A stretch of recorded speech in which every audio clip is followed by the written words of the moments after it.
Listen. Guys, we're back again. But we was having, before we started, a beautiful conversation.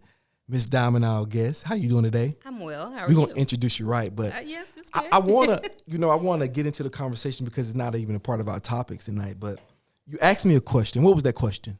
Why did you want to start a podcast? And nobody's ever asked me that question. And when you asked me the question, I was like, I had to think about it for a second. But Keegan, as you mentioned, and I'll let you go too as well, because you guys, you're a part of it all the time. Evan, you come in and out, but you're building with us. We was tired of people telling our story. Yes. And I want our story to be told in totality. It doesn't mean that all of our story was told wrong. I think it was just told incomplete. I think they told our story from their vantage point. Even when they tried to give us kudos, they still could never understand all the dynamics that come into being an African American, being black. Keegan, what you laughing for? I'm laughing because you said that even when they tried to tell it, they tried to give us kudos. So remember, we had lunch today. And, yes, sir. And I want to digress for a second because it speaks to what you're talking about. We had lunch today, and we're at the bar. We just eating, we're talking, and we had a white guy was sitting to my left, and you're ready to leave, Ebony and Diamond. He tells me, "Did anybody ever take a look at Kevin Hart?" He said, "You look like Kevin Hart." Now, mind you, He did say I'm that. 6'1". Right. You want flex? 220. Yeah, no, I'm talking about my height compared to Kevin Yeah. Hart. No disrespect to Kevin Hart, but my point is, I look nothing like Kevin Hart. But what he told me was all black people look alike. That Right. part. That's what he told me. That part. And so to your point, even when they want to give you kudos, they don't know how to. They were never used to giving you kudos because they was taught that you was beneath them. Right. And it's hard to do research on a subject that you did wrong. It's hard to really dive into their story. When you do somebody wrong, you don't really listen. You owe somebody money, you don't answer the phone. Facts. or vice versa, they might avoid you, or it starts getting awkward because now you got to deal with the reality of what happened. But we started the podcast, and it was never about them, and they were just characters in our story, but it always had to do with us being a part of our story. Right. And that's what I want to do is from my vantage point and get people around me to help kind of shed light on the black story. We're not all this. We're not a monolith. We're different. We are cultured. There's a lot that comes with us that we're built. And so we're shades of gray. Some people black and white. Some people this. Some people that. But I think what oppression did was lumped us in all one category. Right. It put us all in a box, and we've been fighting for so long to get it back. So, I wanted to be a part of the change that brought dignity back to black folks. True dignity. I'm not talking about giving us handouts. I'm talking about us watching us be excellent. And I wanted to also shine a light on people, everyday people, the Keegans and the Ebonies and the Diamonds of the world. You guys are extraordinary. You do extraordinary work, but sometimes there's not always a camera there, because what tends to happen in America, either they're telling the really, really poor story, and it's most time looks like us, or they're telling the richest story, or rich. So people in the middle that's really holding both of those together, validating both of those stories, we get left. We become underrepresented in the media. So I wanted to represent us in a real way, everyday working people who really dealing with stuff, people who have to fight every day for their sanity. So that's why I wanted to start a podcast as well. And I want it to be more than a podcast. And I always talk about this. It just being a cultural thing that I can give back to the world that makes sense for our culture. I hope that answers your question. But that was good. We talked about that. It does. Ebony, you've been with me for a long time. Mm-hmm. You know what it took. People don't realize this 11 years. This is not 5 minutes. Mm-hmm. Keegan, you realize you was at those meetings.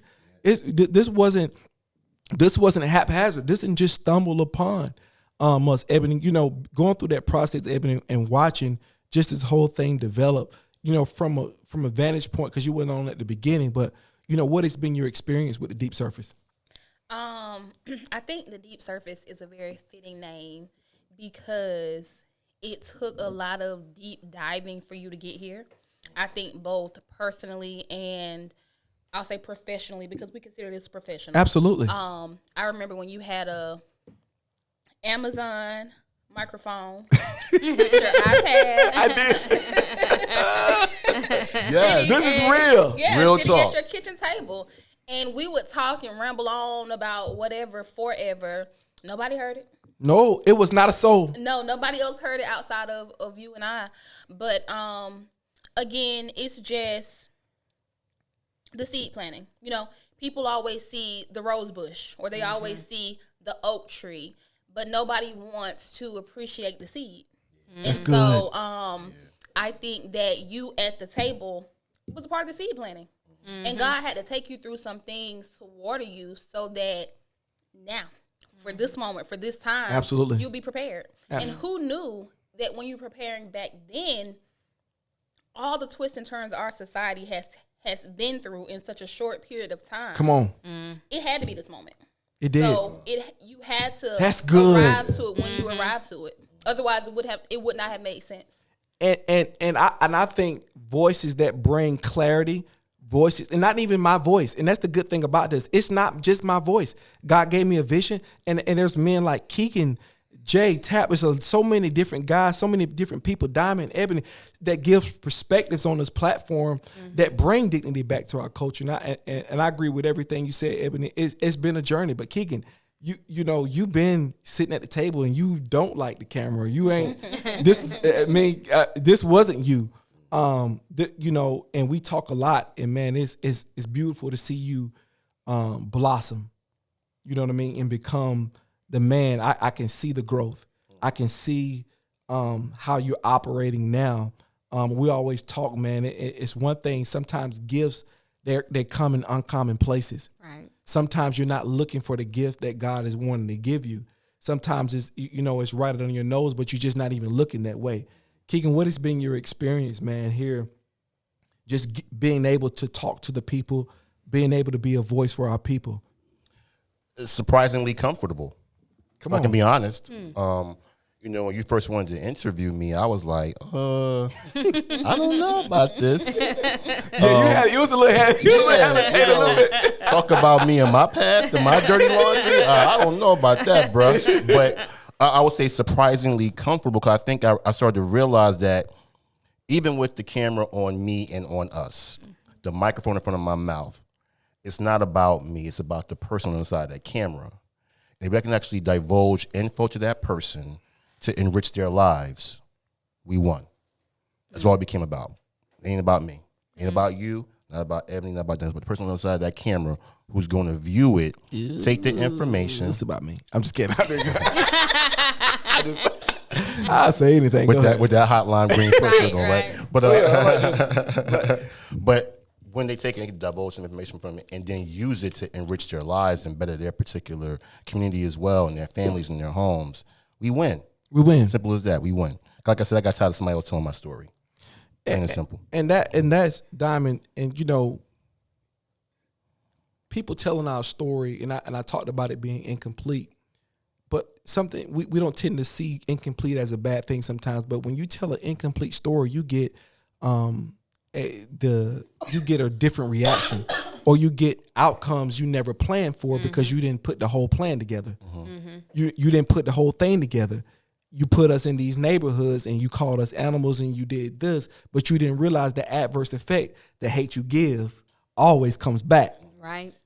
So now we don't. You thought we was going to. No, now we looking at you. Now there's a disconnect. We even had an officer on. There's a disconnect between officers and the public, particularly Black people. There's say what you want to say. There's a disconnect. Diamond, what has been your experience? And I ain't gonna get into the interview, but I wanted to ask her kind of about. You asked me that question. How do you think that, podcast media companies from where you sit can make a difference in society? How do you believe that the content and things like that, as a listener, as somebody sitting in your seat, can make a difference? I think in particular, one thing about podcasts that I admire, and I told my girlfriends because I think I'm funny and I think everybody else is funny too. In my girlfriend group, like, we need to do a podcast because people want to know. People want to listen. People want to absorb. And there's so much knowledge that we have collectively. Come on. That we don't share. And if you're not in my sphere, right, you don't get to partake in all the things that I know, all the opportunities that I could probably put you on to, all the opportunities you could put me on to, because I'm in my bubble and I'm in my circle of people. But when you get into opportunities like this where people are listening, people are hungry for information, all of your knowledge is being shared and nothing is being held back, especially for us as a people. I think one of the things that we absolutely have to do is share that knowledge with each other. It is imperative. And when I talk about imperative in sharing information, we often only give the information to the people that we think are deserving of that information. That's good. Right? And that's good. You know, that person may not be deserving, but you think they're deserving. But there may be somebody else that is even more so ready, even more hungry, that can absorb that information and ride that information out and produce something astronomical that is going to elevate us and bring us to a whole different level. But we don't do that. And so podcast is that's the ability to do that and just to give back. So I admire you. I think it is admirable that you're doing this because we need it. Yeah, and I think information is key. People perish because of the lack of knowledge. And people don't perish because they don't want the knowledge, but sometimes the knowledge is not available to them. I think that's been the most definite thing about Black people, is that we've been devoid of knowledge for so long. There's been so much information we're just now getting. You know, we're just now understanding, even financial, especially financial stuff. Like, we're just now getting access to stuff. I remember how we was going crazy over the Dogecoin and a lot of the crypto stuff and just stocks in general. When we talk about that IPO's been around for ever. You know what I mean? But now we're now have the budget. We now have disposable income that we can do that. But that was the reason why we started the podcast. They ain't gonna get on my soapbox. I'm not gonna do that because it's not about you. And I'm gonna let Keegan introduce you soon. But let's go ahead and introduce you because I want to talk about one thing before we get into the interview. But Keegan, you want to do the honors of introducing our guest? Sure. So with us this evening, I'm going to use some words that she might feel uncomfortable with, but I'm going to say the Honorable Diamond, and I'm going to use the full government if that's okay. You can. Staten Williams, who is currently a town council member in Harrisburg and running for re-election. Come on. And Tim would clap. Yes. And so, and the reason why that's powerful for us is two reasons. One, we have somebody that looks like us in a seat of power in decision making. Two, she is a female. Come on. And so I think that we got to start talking about that a little bit as well in this conversation. Yes. So welcome, Diamond, and thank you for being here with us. We really appreciate it. Thank you for having me. Yeah. Excited to be here. So if you want to give your full resume and pedigree, let's do by that. all means do so. Absolutely. So I am a Charlotte native, like we talked about earlier. A charlatan. A charlatan. Yes, I'm a charlatan. There's a difference, right? Yes. So I was born at Carolinas Medical Center. Worked there in high school as a dietary aide. Worked as a nursing assistant.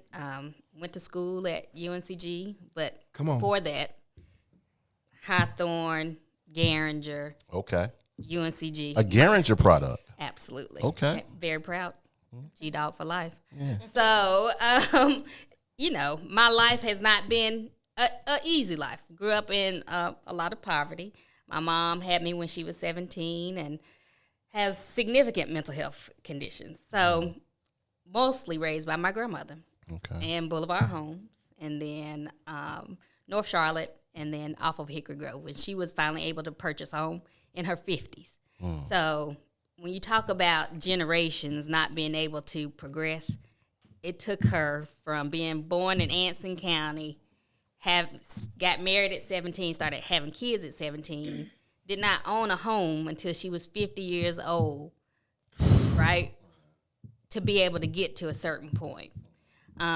But but now she's back in West Charlotte. She lives in Renaissance West, the redeveloped Renaissance West, where it used to be Boulevard Home. Yeah. So everything comes full circle, right? And she's able to give back into that community. But so mostly raised by my grandmother and my 9 aunts and uncles. So if anybody knows the state, and you know my family. Gotcha. Right. Gotcha. But went to UNCG. Got pregnant my sophomore year. Came home. Everybody was disappointed, as rightfully so, because once you get out, we want you to be out, right? Mm-hmm. Got into nursing school, worked full-time at First Junior Wachovia. I know everybody's like, what is that? Oh, no, I remember, trust me. It's Wells Fargo now. Worked full-time, went to nursing school at Presbyterian, took some classes at CPCC, UNCC, and finally graduated in 2003. Okay. Went back to UNCG to get that bachelor's degree, pregnant with my son. So in between my oldest daughter, who's now 23, I have a 20-year-old daughter and my 14-year-old son. He'll be 15 next week. Graduated with him in 2006. Wow. Right, with my bachelor's degree. And then 3 months later, went back to get my master's degree. Because I had a 10-year plan, and I was 10 years behind on my 10-year plan. So I had to accelerate myself and make sure that I got to where I wanted to be. Because, one, I disappointed my family. And that's hard. You want to make up for that and do good. So after graduating with my master's in 2010, I've been working in healthcare ever since. Cardiac nurse. Now I'm a director over an entire team of nurses, pharmacists, and lay people who help people in the community. Okay. So making sure that they have the needed tools to stay out of the hospital, connecting them to community resources, whether that's helping with housing situations, food situations. That is my role, and that's just where I live. It's a life of service. I spend a lot of time volunteering and helping in Cabarrus County. I work with the Adult Care Homes Committee, going to assisted living facilities, making sure people have what they need. I'm on the board for Communities in Schools, which I am a proud alumni of, and I'll tell you more about that later on. Really trying to help them and help that team understand the power of having an adult in your life that's going to help you get to the right path, right? As well as the Nursing Foundation. So the Nursing Foundation for North Carolina is responsible for $25,000 scholarships to anyone that's going to nursing school that really wants to get out debt-free. And that's important. And for the Nurses Foundation? The North Carolina Nurses Foundation. And, I'm the only black person on that board too. But I'm gonna be honest. You're a regular Mother Teresa. No, I'm about to get up from the table. I'm in prayer. I'm like, golly, boy, you are a good look. Don't say that. But it's just the life of service. Absolutely. And what my grandmother always said to me is, we've been given so much, and this is, we deep in the church and all that stuff, and just spiritual people. We've been given so much.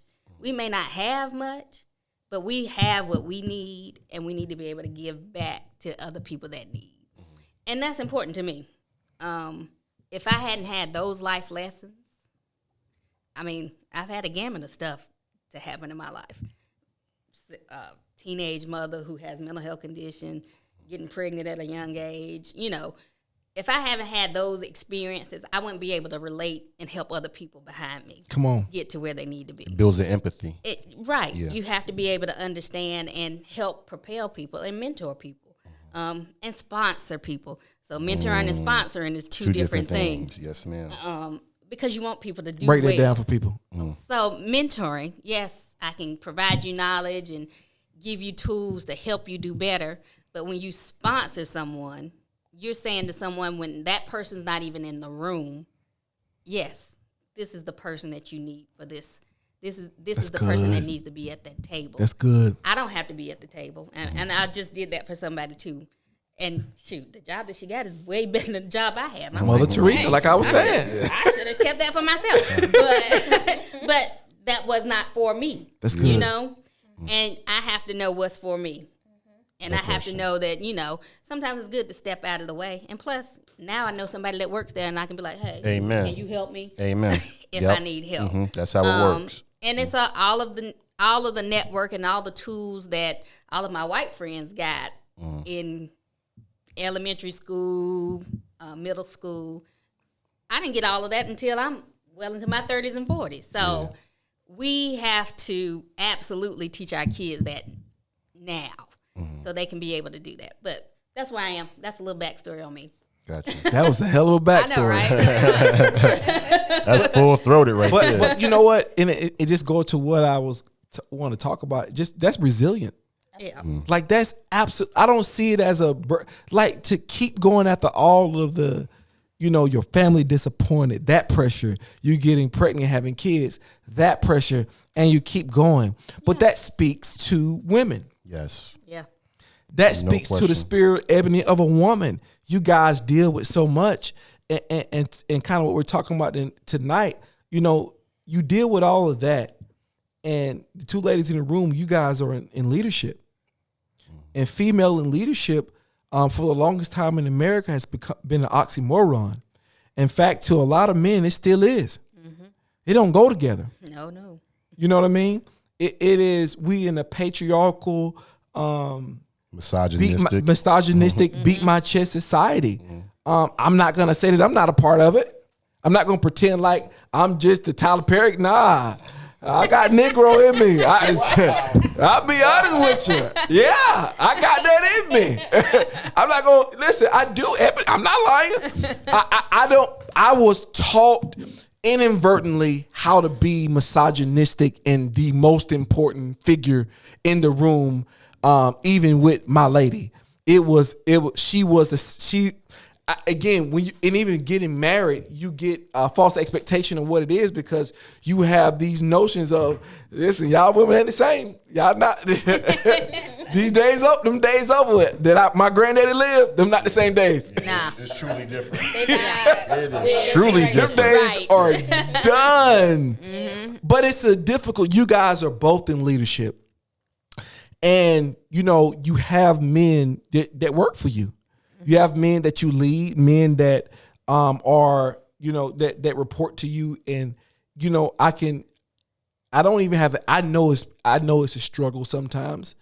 Ebony, you've been in leadership for quite a minute at the bank, correct? Since 2015. Yeah. So you've managed men. Tell me, not just men, but just females in leadership, how you perceived. How have you been able to handle, you being a female in leadership and in that territory and not understanding that some people may treat you just differently because you're a woman? So first of all, I'll say the two things I've always prided myself the most, things I have no control over. Why did you say pride that way? You was like, prided. Because that's how I feel about it. You shook your head. You look bougie now. Go ahead. Golly. But being black and being a woman. And again, like I said, I have no control over those. I didn't choose those things.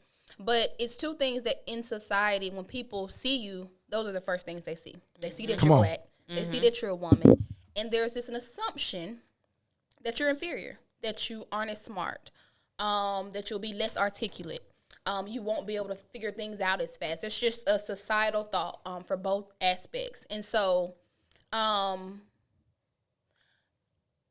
always walked into rooms ready for that challenge, excited about that challenge, because I'm always, as a person, aside from being black and aside from being a woman, I'm just going to show up.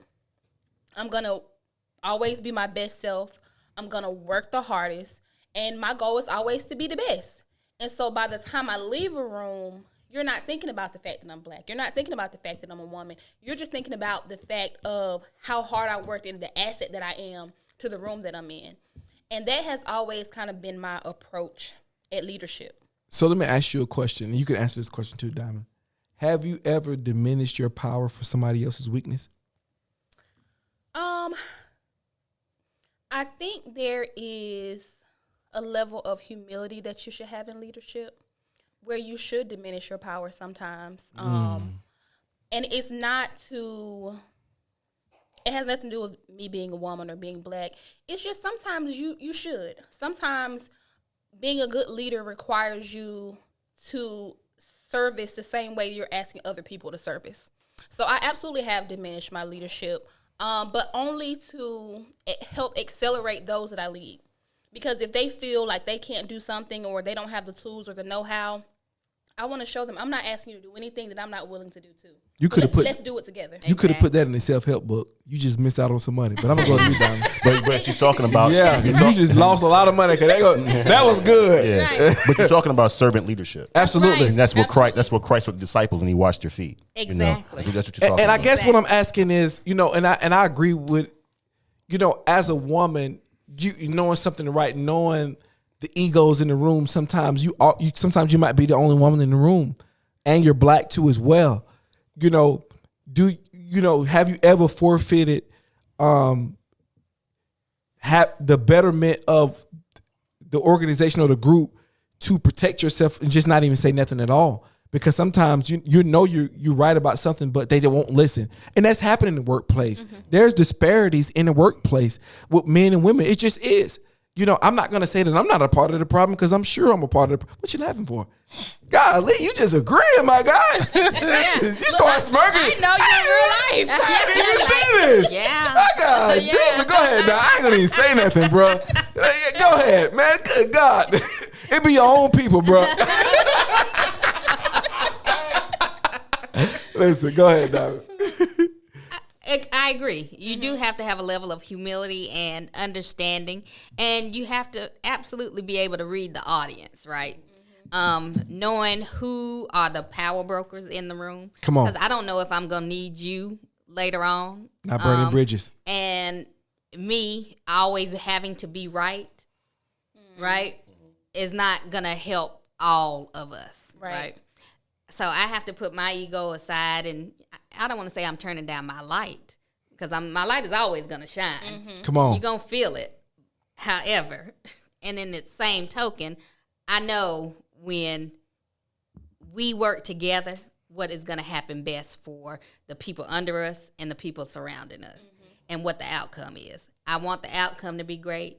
And so let me pull back a little bit to make sure that you are at the places that I need you to be at. That's good. Ebony, what is the evolution for female leadership? What if you had to have a utopian look, how would that look for females in the workplace? And you evolving in the workplace, not just you evolving, but how the masses look at you. If you had to create your own kind of spectrum, what would it look like for black women? I'm gonna say black women too. Yeah, because black folks, black women. So if you can imagine, not that far removed, let's say like 1960s and 70s, for a woman, because I work in the banking industry, a woman walking into the bank to apply for a credit card, she could be denied solely off the fact that she's a single woman, because she's unpaired to a man. And so society for a very long time has said our value is predicated upon the man that we're paired to. And so I feel like if there was a utopia, we're existing in it. Because from then to now, we have evolved in a very great way. Black women are in the room. We're in a lot of rooms. What I would say is I would like for more of us to be in those rooms. And when we branch out to things that are not stereotypical of women. So let's say sports. That's y'all wheelhouse. We don't receive How you know it's our wheelhouse? Why would you stereotype us? That's what we talk about every podcast at the beginning. I'm just asking. I don't want to be. Listen. I'm evident. in my own power. I'm not doing this with you, Ebony. Pull up the receipt. Listen, I'm just saying. I don't want to be assumed upon neither. I'm just kidding. Go ahead. But I think even in those spaces, if we could find equality, because we're in those spaces. So then if we could receive the same level of appreciation, the same level of wages in comparison to, you know, what we're bringing to the table. I think that's what our utopia would be as Black women, because, you know, that's who I represent. That's who I speak for. And although I have a son, I hope to have a daughter one day, but I want her to feel good about walking in any room that she decides to walk in. I'm not, in my life, I haven't always seen that. But now we have a Black female vice president. And you can feel how you want to feel about her. But at the end of the day, she is the vice president. She is Black, and she is a woman. And that says something. And so we've always had this thing of, you know, you teach your children, you can grow up and be the president. But then your children seeing that there's that representation. So now my daughter can see that there's representation for what she can actually be, and it's not just word service. I want to come back to you for 1 second. I want to stay because I think you're in the vein right here. But I want to ask this: why does America devalue Black women so much? Like, what is it? Because, you know, my mother raised 4 boys and 5 children from essentially, basically, from the age of 7. I was the youngest for this entire time. And my mama did that on her own. Yes, she had help, but for the majority of the day, she was there making sure everybody was cared for. It was always on her mind. Like, we were her pride and joy, and she did that alone. And why does both of you guys can, why does Black women get devalued in America so much? Why do people see Black women the way they do when they possess such great power? Apostle Ron used to talk about how ox, when they're young, when they're babies, they place the yoke around their neck so that when they grow, that yoke has been there all of their lives and they can be easily controlled because an ox is extremely strong. And so I think, when I think about the Black woman, I think about her like that ox. So America has created this idea of her as the mammy, you know, you know, Aunt your mama. Yeah, Aunt your mama. Yeah. So let's put that yoke around who the Black woman is, because the realization of her strength would create an ox, and an ox is uncontrollable. And so I think that's why there's this societal there's this societal idea of us being weaker or inferior, because in fact we are quite strong. Diamond, I want to go to you on that too, because I want to know why, from your vantage point, you know, why do we answer the same question she did? I don't even want to get in your way. Just fear. Ooh. Fear. Come on. They know our value, right? They know what we're capable of. They know that we can lead people out of slavery. Absolutely. Come on. Right? Come on. They know that we can lead the masses and bring people along. Civil rights movement wasn't started with Martin Luther King. Fannie Lou Hamer. Right. Fannie Lou Hamer. We can bring people along. So it's the fear of. So if I fear you, I'm going to try everything in my power to keep you down. That's what it is. And I'll add one point to that too. It's also the knowledge of what you are as well, because they know exactly what the Black woman is. They extracted everything from you for their own purposes, right? You raised their kids. You took care of their homes, right? And they put that because they know what you can do. If we let you out, take off the yoke, you will take over the country. I want to ask you a question as a man, Keegan.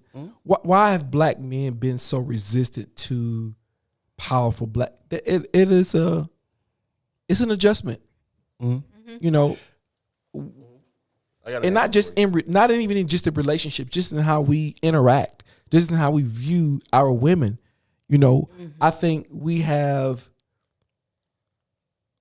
bought into the idea that they are inferior to us. We bought into the ancient mama. You just supposed to be home having our kids.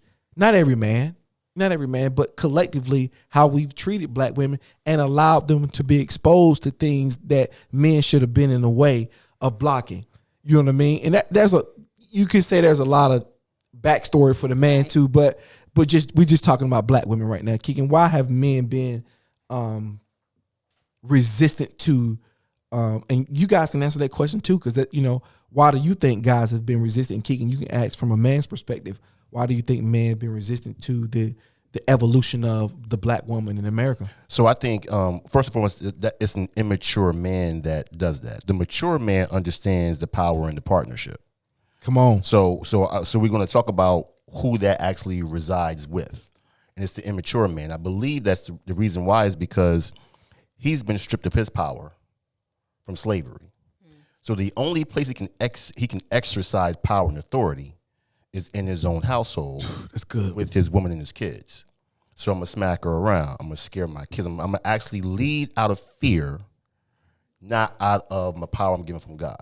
So that's probably what took place, in my opinion, is the fact that they've been stripped of their own power from slavery, and they just enact that upon their home and their wives because they can only exercise the power there. But that's an immature man. The mature man understands the power in partnership. How does an immature man become a mature man? I think a couple of things has to exist. One is you got to have a good, and I mean good, relationship with God. Mm-hmm. Because that's where you get exposed as far as self-assessment. You get convicted by sin through the Holy Spirit. And in that prayer life, you get spoken to, right? So I think you got to have a good relationship and rapport with God, one. And then two, you got to have some brothers around you who will hold you accountable. Come on. Right? So yeah, come we talk on. about all the time, like, I don't know no deadbeat dads. Want to know why? They ain't in my circle. Right. Right? Because if you were, you're going to get chastised. You wouldn't be a deadbeat dad no more. So you're not going to rock with me, and I ain't going to rock with you. And I think third is, I think once you understand and you have some mentorship, you're talking about mentorship earlier, I think mentorship is so important because mentorship is about development. Sponsorship is about agency. Come on. Right? So agency is somebody representing you in the room that you're not in. But mentor is about developing you into who you're supposed to be. Come on. Having somebody, an uncle, a cousin, a fellow down the street, and they take you under the wing and say, nah, bro, you don't do it that way. We miss that in our society. And our job is to protect our women. No question. Right. That is the job. And I think that's our rib. You know, that is we protect women and children at all cost. By any means necessary, because we don't protect women because they're the weaker vessel. We protect them because they have the gift of life. Right. They give life, and they give life to not only children, that's the physical realm, the spiritual realm, they give life to the family. If you take a woman and she loves you, you get married, she makes a house of what? Home. Mm-hmm. Hey, Steve, have you ever seen one of your children born? Yeah. I'm not so sure they're the weaker vessel. I've seen my kids come here. I'm gonna be honest with you. I don't know. I don't know if there was. You might have a bicep. I don't know if there was. I think there might have been. I think the physical nature. I'm not gonna say women are emotional. I'm saying that women look at things differently. See, I did that. Perspectives are different. Absolutely. What did you I'm glad a little bit more fervently. Y'all a little. Y'all not emotional. Y'all just passionate. Y'all thoughts are quick. We're passionate. Yeah. We speak with conviction. Yeah. We have a heart-mind connection. But see, Ebony, to go here though, men don't think women can lead because they believe that women are led by emotion. You know, that's been the, and you can answer this too. That's been the, you know, the halt or why men can't jive with a lot of I guess men who had conservative thoughts about women can't get past that idea because, again, it just women in general, people think every woman is the same, and every woman is not the same. Right. And again, that's even thinking about you like a human and versus some type of object, because men we objectify women. We've done it. We object. That's why the fact that you can't think about a woman, that she can't control her emotions, is telling me that you don't think of her as a human. Because I look at you as a human, Keegan, and I give you the latitude to be who you are because I say, okay, cool, you're a man. So if you're doing this, there's a logical explanation. Right. As this. So what I'm saying is, and I'm not saying that y'all not emotional, I'm just saying that there's more to the story. Now, I like the emotional thing. I do. Because I'm going to tell you I need it, and I'll tell you why. we think about emotional aspects of women as a bad thing. But see, when you need her to give you grace Come on. because you done effed up, And you need to lay on that shoulder? yeah, You come on. you're going to need that emotion at that particular point. Or when you then broke her heart Yep. and she take you back, Yeah. you going to need that. All that grace comes from, it's an emotional trait. It is. Because brothers are cold. Some women are too. Or I think women. That's very women true. get That's to the very point, and I think women get to the point where they become cold. Yes. I think the nature of a woman is to be giving and No nurturing doubt. and loving. Yeah. I think that I think disappointment develops that coldness over Yeah. time. Yeah. And your ability to trust becomes very minuscule at that point, because what do you have to trust? It's like black people and trusting white people sometimes with things. We love them. We know everybody got white friends, but the egregious nature of what happened to me for 400 years, I don't have any evidence, as James Baldwin would say. I don't have any evidence in front of me to say that you're going to do something different. Right. And that's how sometimes men treat women, and I'm not pandering or nobody's right or wrong, because women treat men wrong too. But we, in the framework of the conversation, we talk about women. Ebony, why can't people do that? Do it. No, well, I was talking about people, how men view women in an emotional state, and why men can't get over she's emotional, so she shouldn't be in leadership. That's been a talk for a long time. It's just been common practice. Why do you feel like, men have that point of view, and how can you help? Let's do a solution. How can you help people rid that notion? Honestly, I think it's just ego. Don't do that. I think Don't do that if I feel like if I feel like I have the answer and it challenges who you are as a man, it's easier to diminish me and say I'm emotional than accept the fact that my answer could be correct. That's good. I think that we live in a society where that's what men have been taught, that women just aren't as intelligent. And so if a woman shows up who is intelligent, who does have something to say, let me diminish her. She's emotional. And I really think it's that simple. I think it's ego. What you think, Diamond? It's all about the language we use, right? Because I know some very emotional men. Like, Ooh. I'm like, ooh, what is wrong with you? so, everyone has emotions. Absolutely. Right? That's good. That's good. How you use your emotions can manipulate a situation. Karen's, for example, you can manipulate the situation, get people to feel your feelings because of how you're acting. I think, again, it always goes back to fear of. I am scared that she can do better than me. I am terrified that she will think that I'm an imposter, that I don't know what I'm doing, and therefore I'm going to use my language and my words to tear her down at every step of the way. That's good. It's language. It's the language we use. And you said something that's powerful. It's strategy with it as well. Exactly. So that means you intend to do something to her. I just understand there's power in partnership, and so if you can outpace me, we both going farther. I just don't understand the science in it, but that's just me. And also, one thing that she said is everyone has emotions.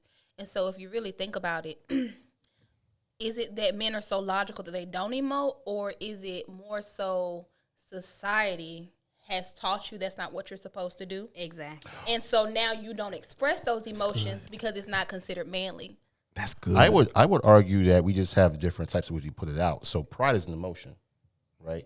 I would say, and think about sports. That's good. You got dudes running around here doing celebrations and stuff like that to score a touchdown. That's an emotion. Like, we have it, we just exude it a certain way. But we learn how to demonize your emotion. That's Right. good, And- Keegan. Man, that's good. Power our own. Right. Because who run the world? Girls. That's what Beyonce. I'm just going with Beyonce said. That's Beyonce. word. Yeah. I'm just going off what Beyonce I said, my appreciate boy. that. Yeah. But Yeah, that's why I said girls fast. That's what men have done over the course of time. And it's fair. I agree with both of you guys before we get into the interview, but I believe that it's just fear. And this is a layered topic too as well, because we have to build We have to build the case for both parties to see where the gap is, to see where we can find out, okay, why do you feel, because men feel this way for a reason. We didn't always treat our women like this. We didn't always talk down to our women. We didn't always objectify our women. There was a gap. Something happened. Yeah, slavery may have had a lot to do with it, but let's figure out the here and now and how we move past that, and making sure that we respect our women in leadership. Because, man, listen, man, when you listen to a woman, you succeed. I'm just being honest. You listen to a woman that has your best. Let me frame this. If you listen to a woman that has your best interest at heart, that loves you, whether no matter the scale of the relationship, you're gonna succeed. Especially and most importantly, a black woman. But Keegan, we're gonna get into the interview today, and Keegan, you are going to be the person that asks the questions, my guy. You set me up. Yes, sir. I want to be observant and talk and run my mouth. How this goes. I'm already ready for it. But yeah, man. So Keegan, I'm gonna hand it off to you, my guy. Gotcha. I appreciate it. it. And listen, I want you to take the wheel. Thank you, brother. I Yes, appreciate sir. it. So before I go into the interview, I want to talk about just one thing you just said was we talk about racism from a system perspective. Misogyny is also is a system perspective as well. That's good. So before we didn't have to do it because the system was created to keep you in a second class citizen situation. Right. They need before. Now that's being broken. You got a female black VP of the country, right? You had a female that ran president before her, right? So, and even before that, back in the 80s. So the system is being broken down from that perspective. So we gotta, if we want to stay in power, we gotta do it now. I.e., you got white men talking about abortion laws like they know how to have a kid, So I will digress on that particular point, but I'll hop into the interview right now. So again, thank you for being here, Diamond. I appreciate it. Absolutely. Happy to be here. So we're going to talk about a couple of topics. I want to talk about economics first. Absolutely. And I'll talk about Martin Luther King first. He said something that's very, very powerful in my opinion. I'm going to read this quote because I don't want to butcher it. But he says, any religion that professes to be concerned about the souls of men and is not concerned about the slums and plights that damn them, the economic conditions that strangle them, and the social conditions that cripple them is a spiritually moribund religion awaiting burial. And that religion could be one of the church. It could be one of government. It could be one of society. And I start with that because we're going to talk about economics from the perspective of local politics, Right. which you have impact on. So tell me what's going on in Cabarrus County as a whole, thinking of Harrisburg as well, that relates to economics and development for our people. So, Cabarrus County has a lot to offer, right? We are on the precipice of really pushing the county forward, bringing in different opportunities. You guys just saw we got Red Bull to take over the old Philip Morris. Yeah. I don't want to say plantation, but area. It looks like one. So it is really primed for us to be able to do different things. What I see a lot of is that we don't know where to go to get the information, right? We talked about that earlier. Yeah. There are so many opportunities for us to really tap into. Even if we don't know what we need, there's somebody in Cabarrus County that can help you get what you need, but you don't know where to go, right? Economics for us, especially in the black community, is not just a small business owner. We can absolutely help bring in innovation, different organizations to the area. But again, we need to know how to navigate and get those things done. The biggest piece for Harrisburg in particular is our ability to bring in people, right? At a town level, we try to keep taxes low for everyone, right?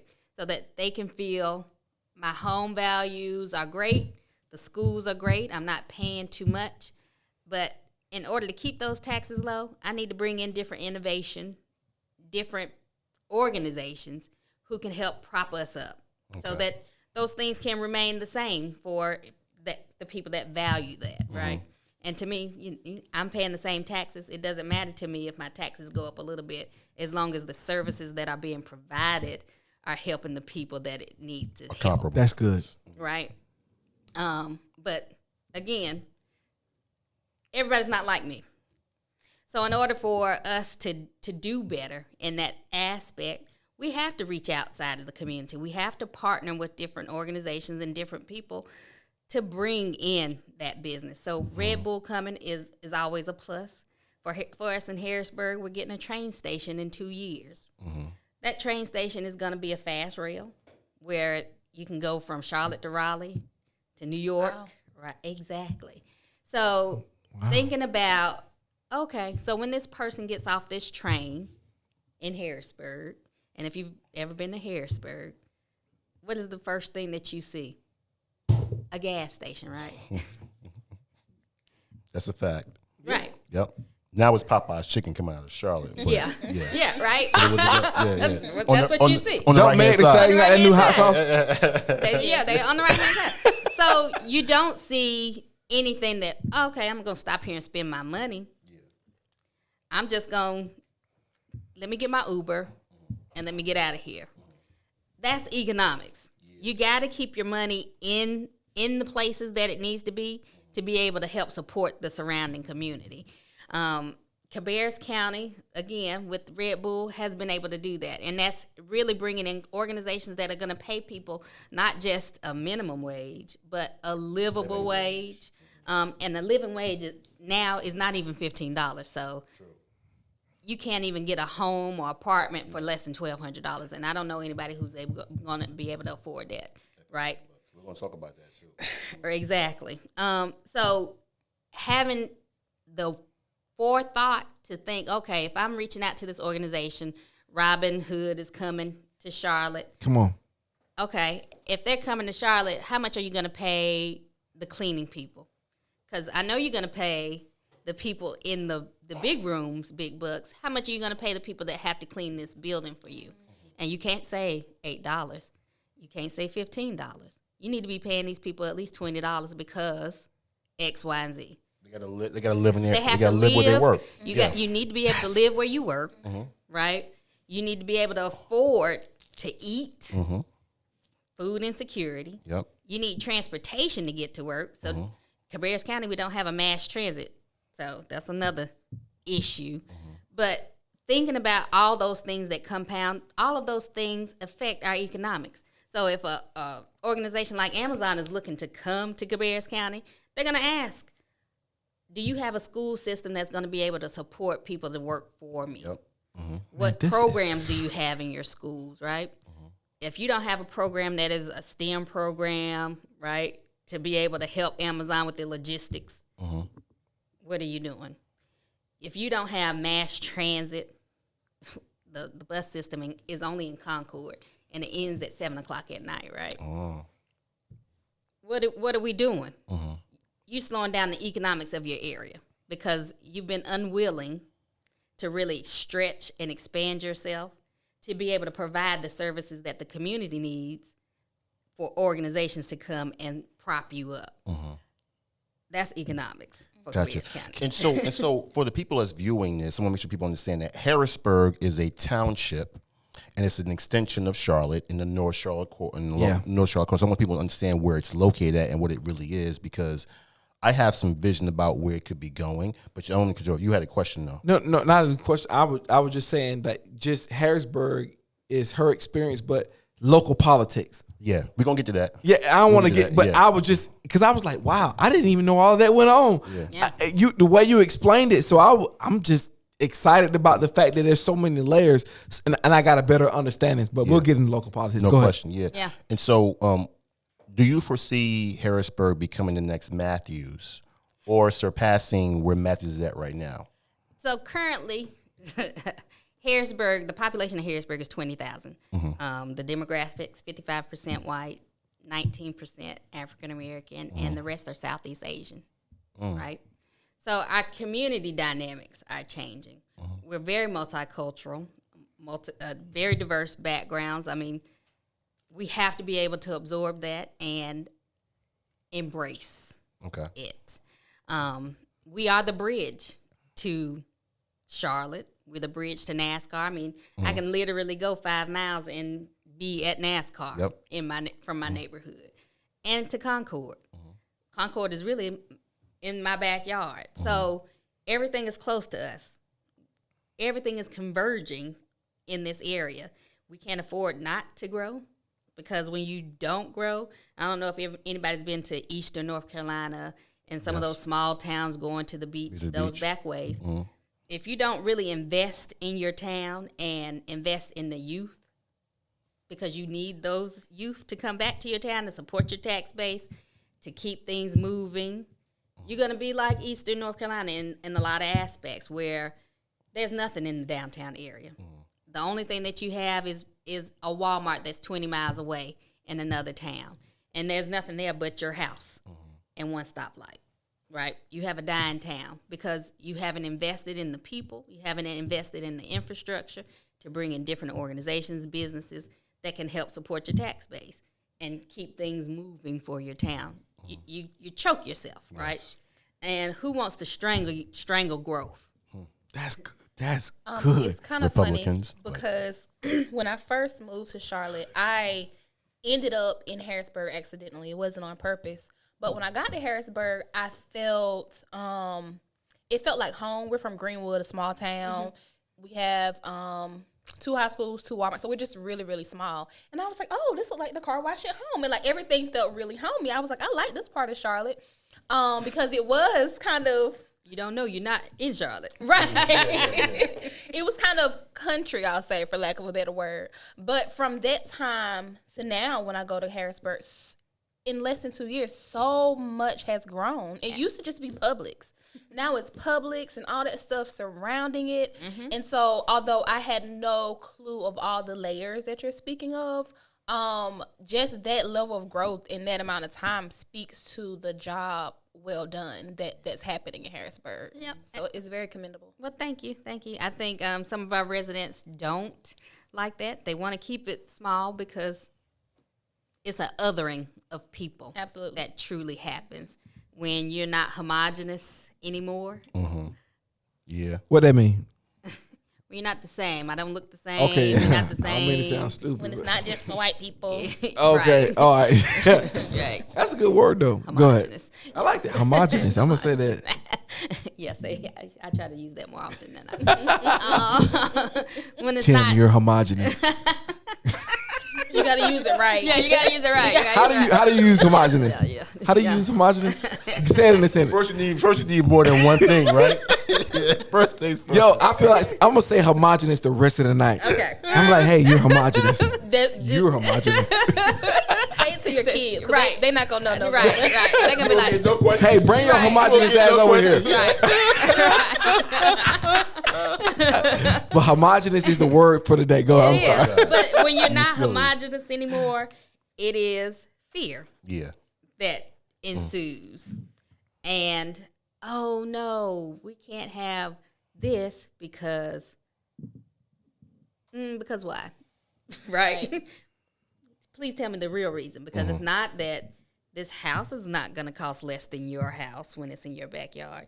It may be on a smaller lot size, but that house is going to be probably worth more than your house just because of how it's built, the materials used, and how much that builder wants to get paid, right? No doubt, yeah. Right? So I think there's a lot of fear of change. We have to embrace change every person needs to embrace change, because life changes. The only constant in life is change. Come on. And death, but that's a whole different. Yeah. That's always gonna happen. If you walk in faith, you don't die. Right. But I'm gonna let that go. Right. So change is always constant. And if you're not primed for that, you're seeing the things that happen at a national level happen at a local level. And that's where we are. And also, too, you have some pressure on you because with Charlotte's growth and development, population growth, that is, you're landlocked on the south side of Charlotte. It's Right. all coming north. Right. So you're going to get it no matter what. Right. You better get ready for it. Right. I want to actually stay in that vein. I want to move into affordable housing for a second, and I'm a the reason why is because I always ride around Charlotte, and you see new developments, and you're like, starting at 250,000, right? Everywhere. I mean, I'm talking about places where you're like, whoa, right here? But yeah, $250,000 start out before you put in all your upgrades and stuff like that. Base. Yeah. Then you go down Roberta Road in Harrisburg past Town Center. On the right-hand side, before you get to Concord, where the state line is at, new home construction, starting at $300,000. Yes, sir. Those townhomes. Oh no, the base price is $370. $370. So they out here lying on the billboard. I hear just lying on the billboard, right? Yeah. Yeah. So, Because I went and looked. I was like, oh, it's really nice. yeah. $370 in Harrisburg. So my point is, from a affordability perspective, it's going to be a challenge for some people. And I'll read a stat here. The North Carolina Housing Coalition in 2019 did a study. 29% of households in Cabarrus County are renters, and more than 37% of those renters are cost burdened and check to check. So they're not going to be able to transition into home ownership. And when they did the study in Charlotte, they were trying to get Amazon to come here when it was on the list. Charlotte's one of the worst cities in the country for economic mobility. That means moving up from working class to middle class. Yep. So my question is, what's going on right now? What are you guys doing right now to actually drive affordable housing in Cabarrus County? So Cabarrus County is doing a lot of different things. So I don't know if you guys have ever met or heard of Patrick Graham. So Concord has the Concord Family Enrichment, I don't want to say it's a center, but foundation, that its primary focus is to work on affordable housing. And I always hesitate to use affordable housing because that scares people. And when when you hear affordable housing, oh, they're gonna bring Section 8 here. It's gonna be the ghetto. I mean, it's a lot of Section 8 vouchers in a lot of well-to-do neighborhoods they don't even know about. Yeah. It's a different story. Yeah. It's a different story. So I try to use attainable, meaning is there a housing variety for me to be able to attain it, and obtainable. So is it in my income range? There's nothing in my income range in Harrisburg. We did very well as a young couple, me and my husband, to be able to get a home in 2008. $20,000 discount, and that's when the housing crisis first started. And the house that we are in now, we bought for $200,000. It's worth $400,000. Gotcha. Right? And we've only been there for 13 years. So that's a big issue. Housing costs and housing values change just based on the schools that you're in, what's being built around you, and what is coming around you. Yeah. And I don't think a lot of people realize that, especially some of our other neighbors. They don't really realize that. Is that H word again? Our homogenous. Homogenous, okay. I got it that quick. Go ahead. Homogenous. So it is more than just that. So while Concord and Cabarrus County are working on that, Harrisburg is not. Harrisburg is the third wealthiest city, town in North Carolina. We have a lot of wealth in Harrisburg. Okay. We got a Backyard Burgers in Harrisburg. We got a Chase in Harrisburg. Yeah, it's right there. My Backyard Burger, and you got a Chick-fil-A. In that same spot. Yeah. Yes. So there's a lot of wealth in Harrisburg. And people don't want to see that change. Yeah. Every municipality, every city, town in North Carolina should be responsible for the welfare of all citizens, all residents, no matter where you are. And that's got to look different. It's got to look different in partnerships and stakeholders throughout the town and throughout the county.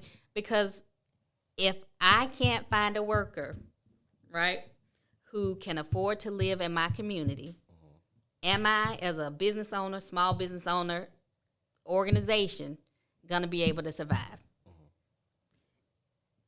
We already don't have mass transit. How am I going to be able to give you the services that you want at the cost that you want with the speed of service that you want if I don't have the workers to do that? Yeah, because they can't travel from 40 minutes away because they can't live in your neighborhood. And they can't afford a car. Yeah. Right? You literally have to go past Salisbury now to get something affordable in that aspect. Anywhere $500, $600 range. Because Kannapolis is changing as well. Kannapolis It's has becoming changed. very, very bougie, but I'm going to let that go. Go Oh, ahead. yeah. You kind of making me feel, Today. I don't know nothing. Man, I I mean, thought I'm a dummy. God. It took a lot for me to, I didn't know all this stuff was going on. I was just going to Chick-fil-A. I thought that's all I was doing. Man. Everything boils down to a whole different level. And This nobody good. thinks about how that looks at the base level. If you can't have a worker to work for you, why can't you have a worker that works for you in your community? Because they can't afford to stay here. There's no transportation here, and you probably haven't provided them with education to be able to do the job that you need them to do. So I can't come to Harrisburg. Right. So from a voter standpoint, because I'll be honest, like I said, growing up in Greenwood, a small town, my viewpoints or idea of council members and what they do has been nothing. They hold the title. I know that such and such is a council member, and that's the extent of what they do. That's what my experience has been. And so learning more about what you're talking about, what you do for Harrisburg, is this what we should be holding our council members to, the standard when it comes to voting and putting them in position? Is this what they're supposed to be doing for the communities that we live in? Absolutely. Absolutely. You need to be holding people's feet to the fire. People will come and knock on the door and say, hey, I want you to vote for me because X, Y, and Z. Okay, well, let me come to that council meeting and see if you followed up on that. You know who's doing that?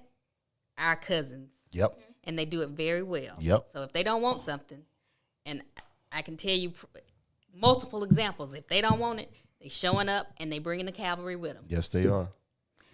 So That's good. That's good. we have to show up. And if we don't show up, we're going to be on the menu. So I don't want to be on nobody's menu. I need to be at the table making the decisions and making the menu. Yes. No question. That was a bar. It was a bar, right? You've been teaching me tonight. Eat or be eaten. That's right. And that's the realistic piece, a part of all of this. Unfortunately, it's not about kumbaya or how we feel. I get we've been done wrong. But it's not the time. As Bane said it in The Dark Knight, it's not the time for fear. No. It is not the time to be scared or be prideful or to be. No. I ain't gonna go into. I want to just say my piece when we talk about local politics, because what I want to say to the viewer audience is that don't focus on the location, focus on the details that she's talking about. Yeah, no question. Because it's not just we're giving you a story or giving you a real time explanation about where we live and what we experience, but on local politics that happens on a regular. So I just want to say that to the viewer audience. Just make sure you focus on what she's telling you, how things work. But go ahead, Keith. Yeah, because when I moved back to Charlotte from Raleigh, we was looking at both Charlotte and Concord, and we chose Cabarrus County because Cabarrus County and Concord, you have to pay two taxes on your homes. The county tax, Cabarrus, and the city tax, Concord. Both of those taxes combined was cheaper than Charlotte. Yep. Wow. The second thing is the school system in Cabarrus County is much better than CMS. Much better. Smaller classroom sizes. They're much better structured. So that's why your housing values are so expensive in Harrisburg and in Cabarrus County. That southern part. Go over there by Christianberry and find out what real prices are. Right? Prices. Yeah. Prices. Yeah. So But to your point about trying to keep those values low to make sure that you can balance it with employment is important. People got to understand how that works. So you have to get engaged, with your local politics, things of that nature. I want to move into something else a little bit. Youth development. We had the Charlotte DA on a couple of episodes ago, Spencer Merriweather. He made an interesting point about, during COVID, the youth crime is up because the youth lost their central connections. When COVID hit, you're not going to school to be around teachers and counselors. Your YMCAs are closed. Right. Community centers are closed. Churches are closed. And so what do kids do when they get bored? They go tear up shit. Right. Just to be clear. Right. That's what I did when I was young. That's a fact. Yeah, that's what I did when I was young. And so youth crime is up. So talk to me about, and talk to us about youth development in Cabarrus County and Harrisburg specifically in terms of our kids. Well, I'll tell you just from my own personal experience. So I grew up in Charlotte. I went to my community school in kindergarten and could not read. Could not read. My mom, even with all her issues, had the forethought to put me into the lottery. We had lottery in Charlotte back then, to put you into a better school, more opportunities. So I got into Myers Park Traditional. Wow. Right. Living in Boulevard Homes from my community school So Myers Park. Just like was even at that age, was it a culture shock for you? Yes. I can imagine it was. And explain Myers Park. Yeah. What's the difference between what you are and what Myers Park is? So Boulevard Homes was a county, city subsidized area of multifamily homes where generations of families, black families, lived. My grandmother and her 9 kids in a 5-bedroom, 2.5 bath.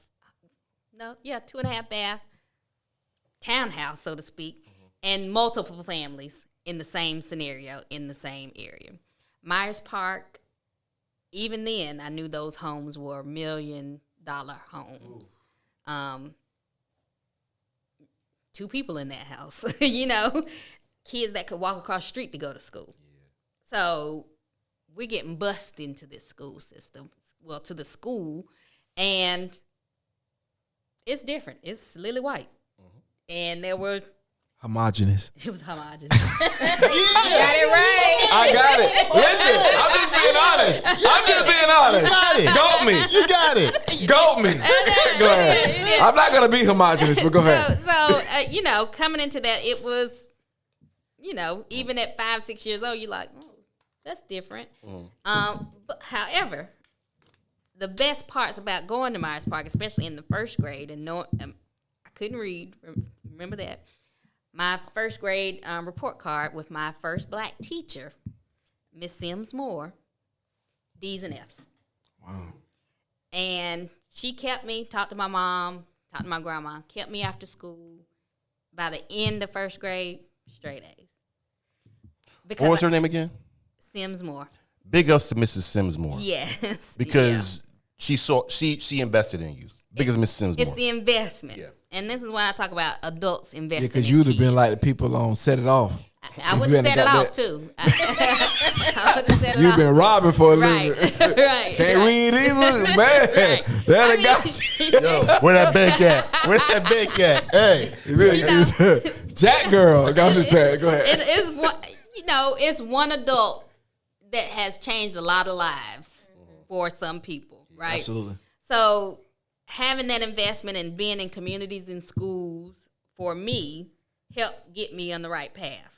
I got in trouble in high school. I don't have to go into details, but I had a community and schools liaison, Miss Renee Lee, who poured into me, Diamond, we're going to do these applications for college. Let's apply for these scholarships. Let's do this faster, because I didn't know what to do. All my aunts and uncles had the opportunity to go to school, but, nobody really knew how to do that process. So having somebody sit with me and do that process, okay, this is how we're going to do it. Daisy Walker, I don't know if you guys know Dr. Daisy Walker. Get to know Miss Daisy Walker. Okay. You'll love her. Was my principal at Garinger. And she poured into me I got into UNCG. When I came home, they were like, girl, we done poured all this work into you and you're back. So it was disappointment in family, disappointment in friends and people that really poured into you. But that type of investment for me changed my trajectory, right? Okay. I could not be the person that I am if Miss Simsmore hadn't poured into me and made sure that I improved my grades, improved my reading skills, and did the things that were necessary to be successful. Mm-hmm. Because if you can't read, what do you have, right? Right. That's the base level. That's a fact. Right. And if in high school I didn't have Miss Dr. Daisy Walker and Renee Leaks to help me in that college process, I wouldn't have went to school. I would have been right here in Charlotte, just Jack girl, like Steve said, working at the hospital, giving people their trades. The mahoganyous people getting over on you. Right. Right. So, for me, youth development is about pouring into the kids and finding out exactly what they need. For Cabarrus County, every municipality has a youth council. For Harrisburg did not in my first 4 years. So in 2018, after a teenager got murdered in the park in Harrisburg by two other teens in Harrisburg, so all three Harrisburg residents. Which park? In the third Harrisburg Park. In the third wealthiest city in the in the state. Right. Yeah. I knew there was nothing for these kids to do. My kids will tell you there's nothing for me to do. And I used to be like, well, why don't you go over such and such? I don't want to go to their house, Mom. They're drinking. They on drugs. Like, and idle minds, devil's playground. Right. No so they didn't want to go, I've poured into them to where they know, like, I'm going to tell you the truth. Yeah, your mom used to smoke weed. Yes, I did this. And this is why I'm telling you, so you'll know to do better. And I think that's valuable, too. Yeah. But building that youth council and talking to those kids about what is it that you need from us as adults to be able to help you get to where you need to be, it was valuable. So they wanted to know about mental health. How do I help my friends who are in crisis, right? I wouldn't have known they needed that. Suicide prevention. One of my friends was thinking about killing themselves the other day, and I didn't know what to do. That's heavy. Yeah. When you're talking about somebody that's 14, 15, 16 years old, what do you do, right? If you don't give them access to the knowledge and to the people that can help guide them and get them to where they need to be, that could have went all the way sideways, right? So it's that type of investment into the kids that we absolutely have to have, or we're lost.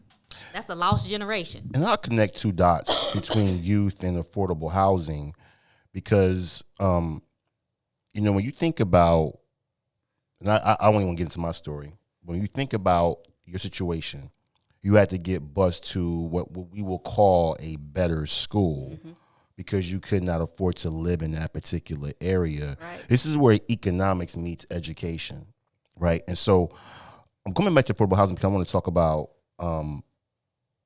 public-private partnerships. So that's what drives that. We know what Mayor Vilas is doing in Charlotte from that perspective to kind of push that. Is there anything being done in Harrisburg or Cabarrus County to talk about public-private partnerships to drive affordable housing?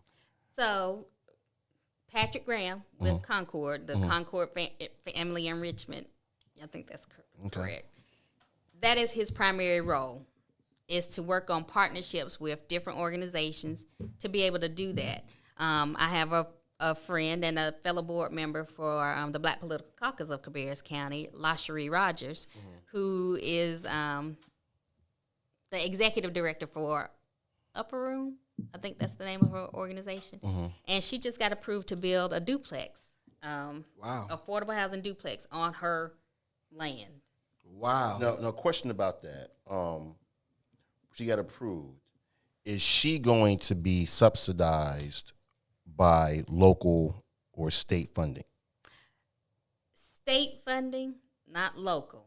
Okay. From what I understand. And Okay. probably have to connect with her to talk about that. Gotcha. But she did that. She's got the development, the plan, the designs.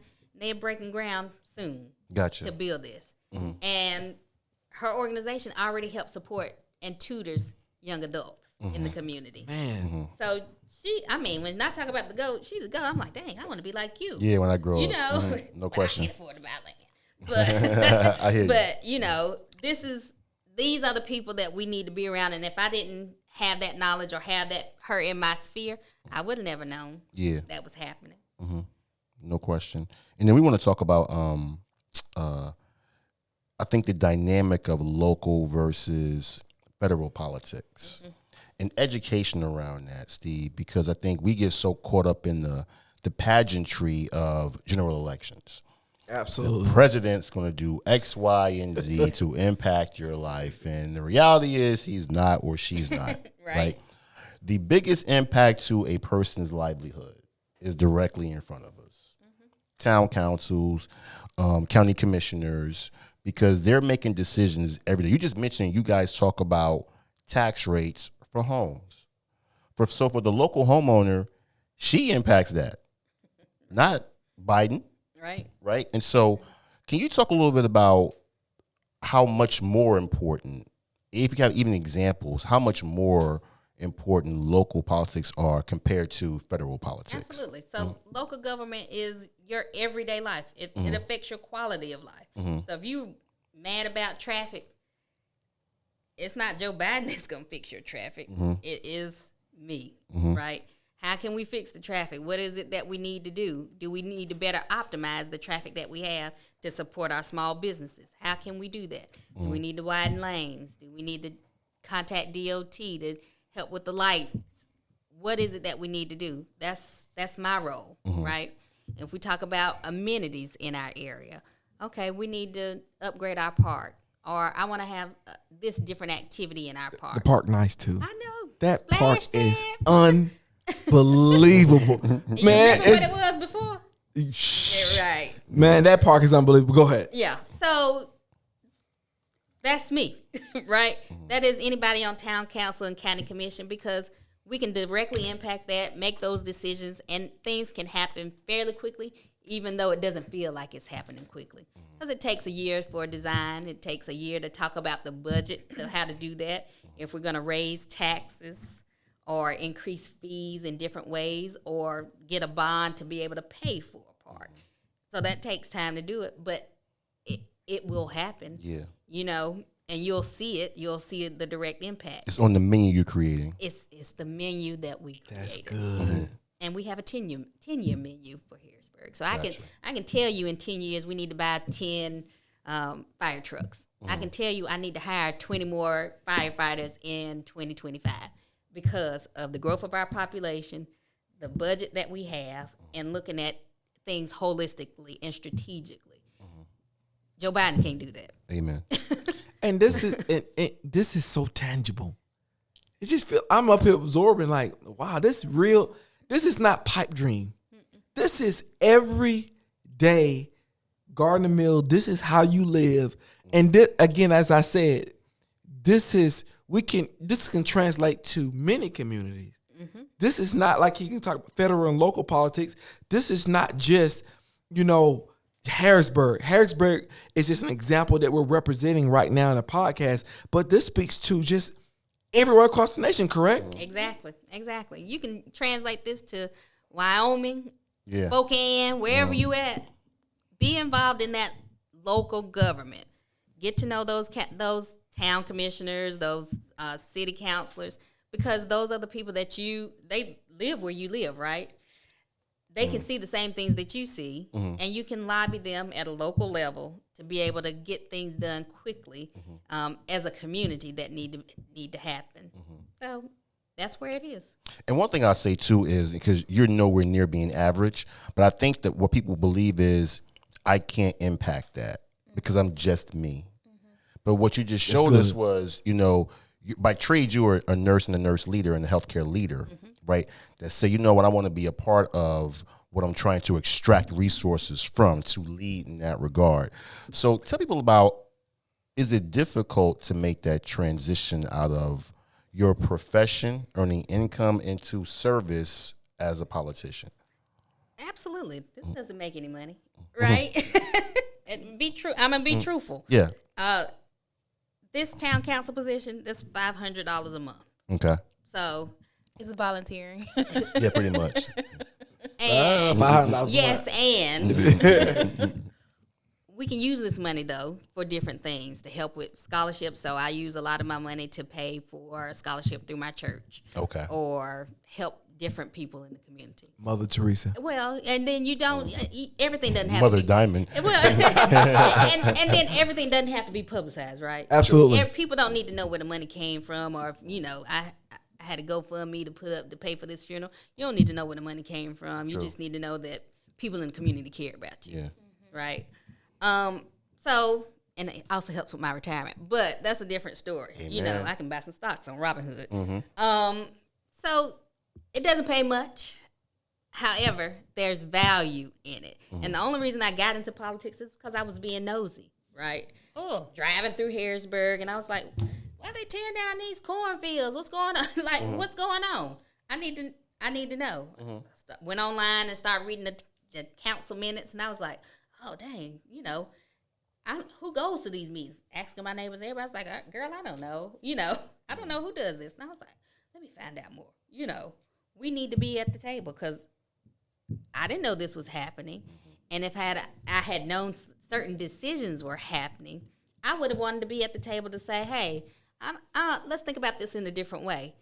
From a health and wellness perspective, especially, we need more walkable communities. We building communities that don't have sidewalk, Why is there no sidewalk in this community? I'm walking in the middle of the street. Is this safe for my kids? Is this safe for my family? Thinking about those different things that had not been thought about before. And now, being at the table, you see the change. And people saying, oh, yeah, that makes sense. This affects us all. It affects us all. Me sitting in the car at the stoplight for 10 minutes, it's increasing my risk of having diabetes. I'm sitting here too long. Let's figure out some different things to help the community, whether that's greenways, fixing the park. Come on. Because the park is nice. And doing things that bring value to us as a community. So I want to get into healthcare. I want to make sure we don't move on from that subject. If you got more questions, or Ebony, I want to get into healthcare a little bit. No, she actually answered the questions I had. Gotcha. What questions you answered you had? See, The homogenous question. No, that was your question. No. I use that word so much. because Go ahead. because we're talking about economics earlier, and I think about healthcare, right? Because people don't understand healthcare is an expensive proposition now, Absolutely. right? And because your field of expertise, I talk about insurance because that's my business, right? And GoFundMe is not a life insurance policy. Absolutely I want to be not. clear about this. Let's get right, people. But when we think about healthcare, Good plug. no question. But when you think about healthcare, can you talk to people about how they can better manage their funds in not a preachy way to help themselves from a healthcare perspective? And mainly about even individuals who have group health plans, deductibles. You guys satisfy that first out of your pocket. Right. Also, out of pocket costs when you get to a certain point. Right. How can people start helping themselves about healthcare? Because it's an expensive proposition, especially if you are, I hate to use this word, but ailment prone. Right. Right. So how can they help themselves in that regard from a healthcare perspective with economics? Economically speaking, we absolutely, and I've been talking about this, and I already have my paperwork done. You need a living will and a healthcare power of attorney. You need to have life insurance, disability insurance, if that's offered through your job, because you never know what's going to happen, and supplemental insurance. I always tell people to get supplemental, especially if it's an accident or death, right? Those things are important, and if you get them while you're young, it is Very affordable. very affordable, and you can Preach. absolutely carry these things forward with you. And I talk about living will and healthcare power of attorneys and just having a will in general. When you come to the hospital, we're going to ask you, do you have these things in place? It is very expensive to take care of someone who does not have advanced directives. We need to know what you want to do. So if you get into a bad car accident and you're paralyzed from the waist down and you don't have insurance, or if you're unable to care for yourself after a bad accident, who's going to pay those costs? Medicaid oftentimes is applied for, but what if you don't qualify? That cost becomes a burden for you and your family. And that takes a lot. Medications cost a lot. Insulin is a very expensive drug. Yes. And lifestyle changes absolutely can help with that. The things that we eat, the things that we do as far as exercise, absolutely impact that. So those are the economics of that. Just making sure that we are looking holistically to do things differently. We are not last generation. We know better, and we can absolutely do better. Come on. We have the knowledge, we have the skill, and we have to put things in place to be able to build generational wealth, because that's what wills are for. Yes. That's what life insurance is for, to be able to pay for that funeral so you don't have to do a GoFundMe. And absolutely putting money up. It only takes probably $15 a pay period to put some money up aside to be able to pay for different things that you want to do. Yeah. I mean, even if you got to go to Planet Fitness, that $10 is well invested, but you got to go. Yes. You can't just pay the $10 and think it's going to work out. Mm-hmm. You have to be invested in it. No question. Man, listen. Job telling me to wrap it up. Tim telling me to wrap it up. I'm gonna be honest with you. My producers, they get a little edgy sometimes. They homogenous. Listen, I've been hitting hard that word all night, and thank you for teaching me that word. Listen, we appreciate you for being here. I'm happy. Keegan, that was beautiful. Yeah, I think it was a great conversation. Thank you. It was. You great listen. You have some depth. You taught me a lot tonight, and I think, and I want to again remind the audience, but all your communities are structured and may not be in the same exact way to the letter of the law, but there's an element to everything that she said, and that's what I want everybody to take from this, is that your local politics are what's driving so many things in your community that affect your everyday life. I'm not saying that federal politics don't, but it represents something. It does. It represents a bigger moving part that we oftentimes we don't have access to. But we got access to you. We got access to a lot of people in our community, man. So let's listen, Keegan. Listen, that was good. It was. I did good. It was good. Thank you, man. I appreciate it was good. Ebony, you know what? You got it. Hold on. I want to give everybody. Listen, before we leave, can everybody get a little closing remark, Tim?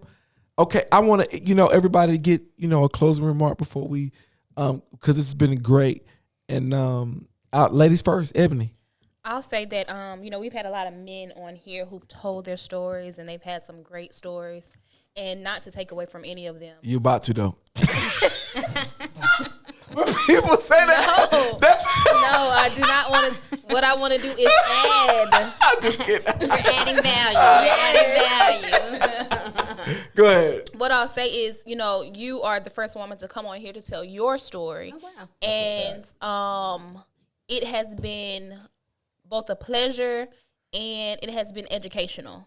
I think it's nice to hear an intriguing story, but it's even more important to hear something that you can take away and do something with. And so it has been an absolute pleasure. Good. And then, your presence says that, I'm just a humble servant, but what you do and what you are doing is far beyond that. So I think that God has some treasures in heaven for you, because you are truly being a servant, and that's what he's called us to be. If I had some shout music right now and an organ and some drums, I would play them. Ladies, go ahead. Well, I just want to thank you guys for the opportunity. Absolutely. I think it's always valuable to have conversations within our community, especially about what we need to be looking for in elected officials, and especially at a local level. And make sure you go vote for me November 2nd. Yes. I like that. Yes. I like that. Yes. Keegan. That's where I was going. Election is November 2nd. Diamond Staten was on the ballot for re-election for Harrisburg Town Council member. Go vote, because she deserves it, and we need her making the menu for us. Absolutely. And she laid out everything. And if you have a Diamond Staten in your neighborhood, you go vote for her, no matter where you are. No doubt. So we want a lot of Diamond Statens and not a lot of homogenous people. Yo, I'm going to hear this word for the next week. I'm telling you. Listen, man, we are sponsored by Jarius Walker and Walker Realty. Y'all, please go subscribe on the Deep Surface Podcast. Deep Surface Pod on Instagram and the Deep Surface Pod on YouTube. Man, listen, you guys have a wonderful day. We out.